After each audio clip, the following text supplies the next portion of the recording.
अस्सलामुअलैकुम। My name is Miss Ayesha और आज हम the prologue to the Canterbury Tales के करैक्टर्स को डिफ़ाइन करेंगे। सबसे पहले जो हैं हम इसके राइटर और नरेटर को डिफ़ाइन करते हैं। The narrator makes it quite clear that he is also a character in his book. Although he is called Chaucer, we should be wary of accepting his words and opinions as Chaucer's own. Wary means careful. जो चौसर हैं वो भी इस book का एक part हैं और उन्हें इन करैक्टर्स का एक पार्ट के तौर पर ही देखा जाना चाहिए, क्योंकि इसमें जो भी नरेटर की बताई हुई बातें हैं या जो कुछ भी डिस्कस किया गया, डिफ़ाइन किया गया है दूसरे करैक्टर्स को, तो वो चौसर्स की अपनी थिंकिंग है, उसके अपने ओपिनियंस हैं उनके बारे में। In the general prologue the narrator presents himself as a gregarious and naive character. Gregarious means social and naive means simple. Later on, the host accuses him of being silent and sullen because the narrator writes down his impressions of the pilgrims from memory, whom he does and does not like, and what he chooses and chooses not to remember about the characters tells us as much about the narrator's own prejudices as it does about the characters themselves. इसमें जो एक character है host, वो चौसर पर इल्ज़ाम लगाते हैं कि चौसर एक सुस्त और लेज़ी पर्सन है, क्योंकि इसमें चौसर ने जितने भी करैक्टर्स को डिफ़ाइन किया गया है वो अपनी मर्ज़ी से किया है। जो जिस करैक्टर्स के बारे में चौसर की अपनी लाइकिंग है उसके बारे में सिर्फ उसकी अच्छाई बयान की गई है, और जिसके बारे में चौसर की खुद की राय अच्छी नहीं है उसके बारे में कुछ उसकी फॉल्ट्स और उसकी फॉलिस को बयान किया गया है। जब आप करैक्टर्स को पढ़ेंगे तो आपको इसका अंदाज़ा हो जाएगा। Okay, next character is the night. The first pilgrim Chaucer describes in the general prologue and the teller of the first tale. Knight वो है जो सबसे पहला चौसर ने जिसको सबसे पहले डिफ़ाइन किया है, और यही वो करैक्टर है जिसने सबसे पहले स्टोरीज या टेल सुनाई थी। The night represents the ideal of medieval Christian man eight army. जो नाइट है वो रिप्रेजेंट करता है उस मिडल एजेस के जो आर्मी मैन हैं, नाइट्स हैं और सिपा सलार लोग हैं, उनको ये रिप्रेजेंट करता है। He has participated in no less than 15 of the great crusades of his era. इन्होंने 15 से ज़ायद जंगों और बैटल्स में हिस्सा लिया। Brave, experienced and prudent, the narrator greatly admires him. Prudent means होशियार और इंटेलिजेंट और वक्त को परखने वाला। Next is the wife of Bath. Bath is an English town on the Avon river, not the name of his women's husband. जब हम नाम को देखते हैं वाइफ ऑफ बाथ तो ये लगता है जैसे बाथ जो है वो इनके हस्बैंड का नाम है, लेकिन ये एक टाउन का नाम है एवन रिवर पर. Though she is a seamstress by occupation, she seems to be a professional wife. ये एक बाय प्रोफेशन डिज़ाइनर और टेलर हैं जो कपड़े सीते हैं, लेकिन वो एक प्रोफेशनल वाइफ भी लगती हैं. यहाँ पर ये आयरनी यूज़ की गई है और ये इन टोंट वाले वे में इसे प्रोफेशनल वाइफ कहा गया है. She has been married 5 times and had many other affairs in her youth, making her well practised in the art of love. This is also an irony. She presents herself as someone who loves marriage and sex, but from what we see of her, she also takes pleasure in rich attire, talking and arguing. Attire means clothes. She is deaf in one ear and has a gap between her front teeth, which was considered attractive in Chaucer's time. उस time पे ऐसी ख़वातीन जिनके gap होता है teeth में, front teeth में, उन्हें अट्रैक्टिव कंसिडर किया जाता था. She has travelled on pilgrimages to Jerusalem 3 times and elsewhere in Europe as well. उन्होंने काफ़ी जगह जो है एज अ पिलग्रिम वो जा चुकी हैं. Next character is Partner.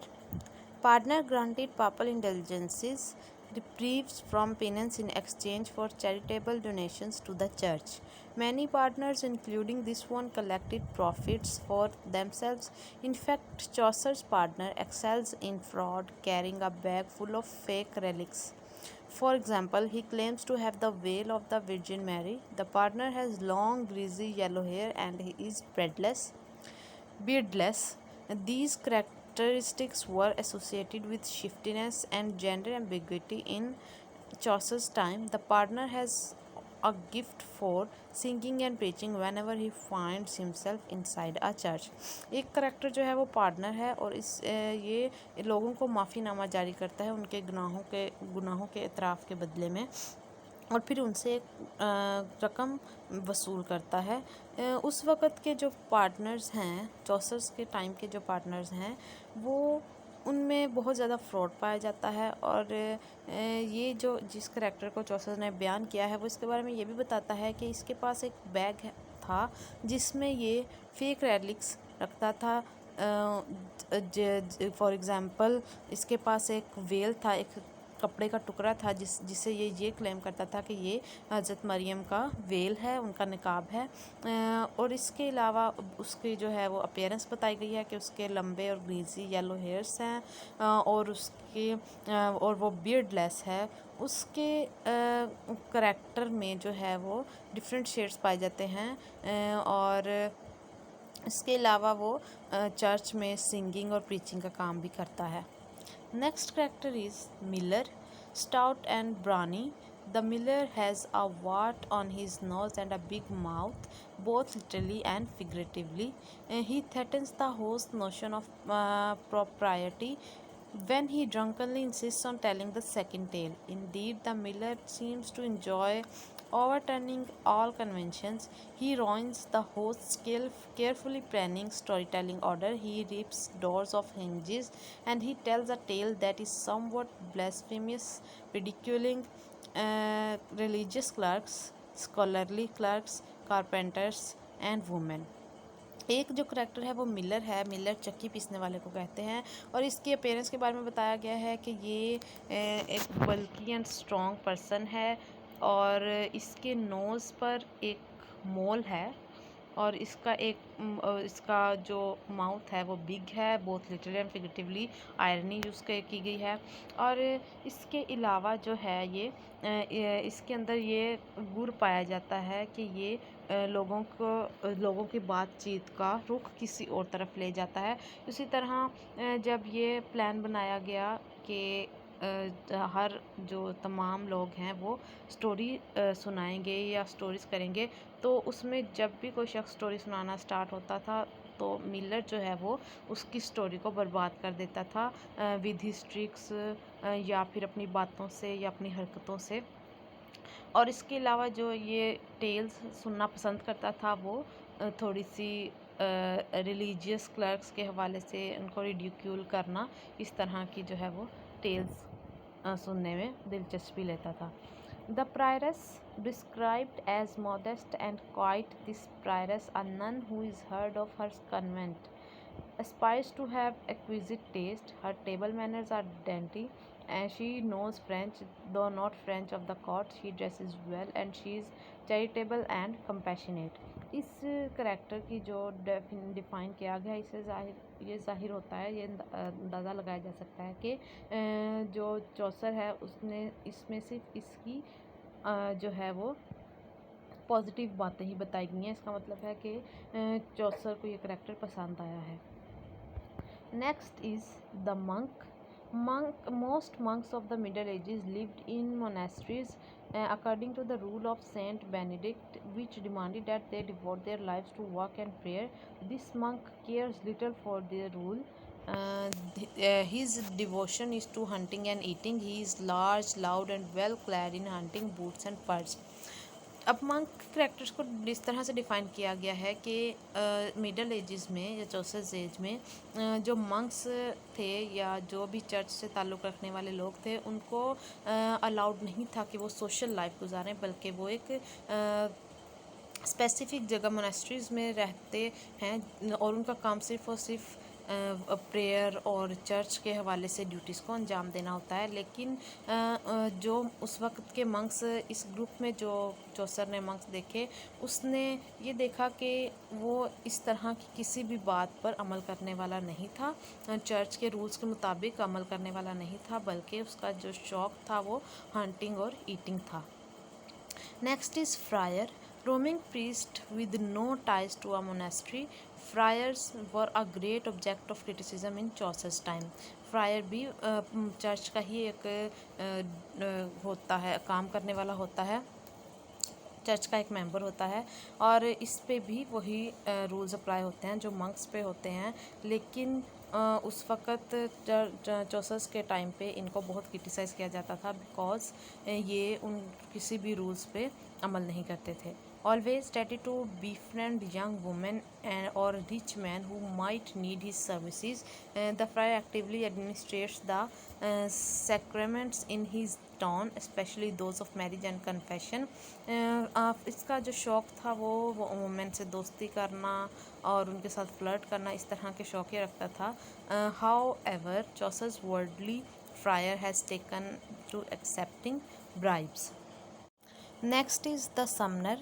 The summoner brings persons accused of violating church law to ecclesiastical court. This summoner is a lecherous man whose face is scared by leprosy. He gets drunk frequently, is irritable, and is not particularly qualified for his position. He spouts the few words of Latin he knows is an attempt to sound educate. Summoner is also a corrupt man. और जो है ये इसके face पे leprosy बीमारी है इसको, जो कि इसके फेस पे उस चीज़ के निशान हैं। और उसके अलावा ये ड्रंक, काफ़ी ज़्यादा ड्रंक होता है, बल्कि अक्सर ड्रंक हालत में होता है। उसके अलावा इसको कुछ लैटिन वर्ड्स आते हैं जिनको वो बार बार दोहराता है, ये शो करने के लिए कि वो एक एजुकेटेड पर्सन है। The host, the leader of the group. The host is large, loud and merry, although he possesses a quick temper. He mediates among the pilgrims and facilitates the flow of the tales. His title of host may be a pun suggesting both an innkeeper and Eucharist and holy host. इनमें एक character है host, और उसका नाम शायद host इसीलिए रखा गया बिकॉज़ उसी ने ये स्टोरी टेलिंग का प्लान बनाया और इसको मेंटेन करने की जिम्मेदारी भी उसी की थी। Next character is the parson, the only devout church man in the company. The parson lives in poverty but is rich in holy thoughts and deeds. The pastor of a sizable town, he preaches the gospel and makes sure to practice what he preaches. He is everything that the monk, the friar and the partner are not. Parson is the most important character in the Canterbury Tales. Parson जो है वो एक true man है और church man है, और चौसर ये बताता है कि इसमें वो तमाम क्वालिटीज़ पाई जाती हैं जो कि मंक, फ्रायर और पार्टनर में नहीं हैं। इट्स मीन्स कि ये अपने ड्यूटीज़ को अच्छी तरह से निभाता है। Next character is the squire, the knight's son and apprentice. The squire is curly haired, youthful, handsome and love dancing and courting. Squire knight का बेटा है और इसके curly hair हैं और इसको डांस करना पसंद है। The clerk is a poor student of philosophy, having spent his money on books and learning rather than on fine clothes. He is threadbare and vain. He speaks little, but when he does, his words are wise and full of moral virtues. Clerk एक poor student of philosophy है और इसके अलावा ये अपनी बहुत सारी रकम जो है वो बुक्स पर खर्च करता है, बुक्स पर खर्च करने के बजाय अपने कपड़ों पर खर्च करता है। इसके अलावा इसे कुछ कम बोलता है, लेकिन जब भी बोलता है इसके वर्ड्स जो हैं वो वाइज और मॉरल वर्चू होते हैं, फुल ऑफ मॉरल वर्चू होते हैं। The man of law, a successful lawyer commissioned by the king, he upholds justice in matters large and small and knows every statute of England's law by heart. The man of law एक जो है वो law से ताल्लुक़ रखने वाला इंसान है, उसके बारे में भी चौसर ने बताया। Next is the municipal. The municipal was in charge of getting provisions for college और कोर्ट्स। कॉलेज और कोर्ट का इंचार्ज है। Despite his lack of education this municipal is smarter than the 30 lawyers he feeds. इसमें इसकी education इतनी है but he smart enough. Next character is the merchant. The merchant trades in furs and others clothes, mostly from Flanders. He is part of a powerful and wealthy class in Chaucer society. Merchant भी एक upper class से ताल्लुक़ रखने वाला इंसान है. Next is the shipman, brown-skinned from years of sailing. The shipman has seen every bay and river in England and exotic ports in Spain and Carthage as well. Shipman ने तकरीबन तमाम जगहें जो हैं वो देखी हुई हैं because he is a Shipman. He is a bit of a rascal known for stealing wine while the ships captain sleep. वो इसको एक रास्कल कहा गया है क्योंकि वो जो है वाइन चुराता है जब कैप्टन जो है वो सो रहे होते हैं।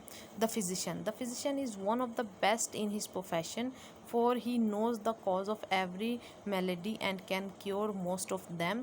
Though the physician keeps himself in perfect physical health, the narrator calls into question the physician's spiritual health. He rarely consults the Bible and has an unhealthy love of financial gain.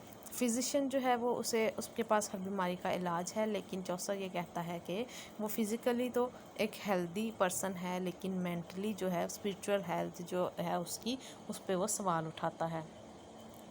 Next is the Franklin. The word Franklin means free man. In Chaucer's society, a franklin was neither a vassal serving a lord nor a member of the nobility. This particular franklin is a connoisseur of food and wine, so much so that his table remains laid and ready for food all day. Next character is reeve. A reeve was similar to a steward of a manor, and this reeve performs his job shrewdly. His lord never loses so much as a ram to the other employees, and the vessel under his command are kept in line. However, he steals from his master. तकरीबन जितने भी characters बताए गए हैं सिवाय एक दो characters के, तकरीबन तमाम जो करैक्टर्स हैं वो करप्ट हैं और उनमें काफ़ी ज़्यादा फोलीज जो हैं वो पाई जाती हैं चौसस के टाइम पे। और नेक्स्ट का character is the ploughman. The ploughman, इसके स्पेलिंग यहाँ गलत है, इसका स्पेलिंग है PLOUGHMAN। The ploughman is a parson's brother and is equally good hearted. Parson का भाई है ये और उसी की तरह एक अच्छा आदमी है। A member of the peasant class, he pays his tithes to the church and leads a good Christian life. Next character is the guildsman. Listed together, the 5 guildsmen appear as a unit. ये 5 लोगों का एक group है। English guilds were a combination of labor union and social fraternities. Craftsmen of similar occupation joined together to increase their bargaining power and live communally. All 5 guildsmen are called in the livery of their brotherhood. ये जो 5 लोग हैं ये different occupation से ताल्लुक़ रखते हैं लेकिन ये ग्रुप में आए हैं। Next is the cook. The cook works for the guildsman. Chaucer gives little detail about him, although he mentions a crusty score on the cook's leg. Next is the yeoman, the servant who accompanies the knight and the squire. The narrator mentions that his dress and weapons suggest he may be a forester. तो यहाँ पर हमारे जो हैं ये characters complete हो चुके हैं। आई होप कि आप लोगों को काफ़ी कुछ इन करैक्टर्स के बारे में पता चल गया होगा। उसके अलावा ये जो लिटिल डिटेल करैक्टर्स के बारे में बताई गई है इसको आप लाजमी तौर पर अपने पास सेव कर लीजिएगा या इसको लिख लीजिएगा बिकॉज़ एग्ज़ाम्स में ये काफ़ी हेल्पफुल होगा आपके लिए। इसके अलावा हम जब डिटेल से तमाम करैक्टर्स को पढ़ेंगे तो उसमें आपको ज़्यादा अच्छी तरह से समझ आ जाएगी कि जो करैक्टर्स हैं वो किस तरह के हैं। इसके अलावा जो है आफ्टर कंप्लीटिंग द सिलेबस मैं आपको नोट्स भी प्रोवाइड करूँगी इंशाल्लाह। एंड होप के आप जो है वो तैयारी आपकी बहुत ही अच्छी हो। Wish you best of luck. अल्लाह हाफिज़।